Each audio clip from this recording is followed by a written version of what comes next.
Pariyaram government medical കോളേജിൽ gastro enterology വിഭാഗത്തിൽ ആവശ്യത്തിന് ഡോക്ടർമാരില്ലാത്തത് രോഗികൾക്ക് ദുരിതമായി തീരുന്നു. നിരവധി രോഗികളുടെ ചികിത്സ മുടങ്ങുന്ന സാഹചര്യത്തിൽ അടിയന്തരമായി ഡോക്ടർമാരെ നിയമിക്കണമെന്ന ആവശ്യം ശക്തമായി. പരിയാരം ഗവൺമെന്റ് മെഡിക്കൽ കോളേജിൽ ഗ്യാസ്ട്രോ എൻട്രോളജി വിഭാഗത്തിൽ ആവശ്യത്തിന് ഡോക്ടർമാരില്ലാത്തത് കാരണം രോഗികൾ ചികിത്സ കിട്ടാതെ വലയുകയാണ്. ഡോക്ടർമാരെ നിയമിക്കാത്തതിനാൽ ഗ്യാസ്ട്രോ സർജറി വിഭാഗം വർഷങ്ങളായി അടച്ചിട്ട നിലയിലാണ്.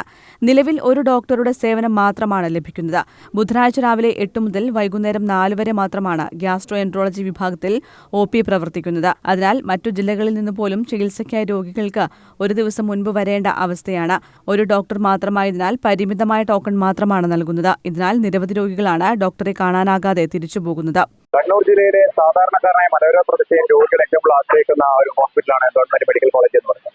എല്ലാ വിഭാഗത്തിലുള്ള സേവനങ്ങളും ഡോക്ടർമാരുടെ പരിമിതികൾ കുറവ് കാരണം അതൊക്കെ കുറഞ്ഞു വരുന്ന ഒരു സാഹചര്യമാണ് ഇപ്പോൾ നിലവിൽ വന്നിരിക്കുന്നത്. അതിലിപ്പോൾ പുതിയതായിട്ട് വന്നിരിക്കുന്നത് ഗ്യാസ്ട്രോ എൻട്രോളജി വിഭാഗത്തിന്റെ പ്രവർത്തനം.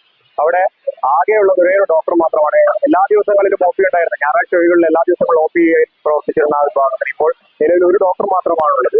കൂടാതെ അതിനുള്ള സേവനം മറ്റ് ജില്ലകളിൽ നിന്നൊക്കെ ജനങ്ങൾ വരുമ്പോൾ അതിന് കൃത്യമായുള്ള രോഗികളെ ശുശ്രൂഷിക്കാൻ വേണ്ടിയിട്ടുള്ള സേവനങ്ങളും കാര്യങ്ങളും മെഡിക്കൽ കോളേജിൽ ചെയ്യാൻ പറ്റുന്നില്ല എന്നൊരു കാര്യമാണ് അറിയാൻ സാധിച്ചത്. മുൻപ് 4 ഡോക്ടർമാരും ഞായറൊഴികെ മറ്റു ദിവസങ്ങളിൽ OP സേവനവും ഇവിടെ ലഭിച്ചിരുന്നു. ഗ്യാസ്ട്രോ എൻട്രോളജി വിഭാഗത്തിൽ കൂടുതൽ ഡോക്ടർമാരെ നിയമിച്ച മുഴുവൻ രോഗികൾക്കും ചികിത്സ ലഭിക്കാനുള്ള നടപടി സ്വീകരിക്കണമെന്നാണ് ആവശ്യമുയരുന്നത്. News bureau, Taliparamba.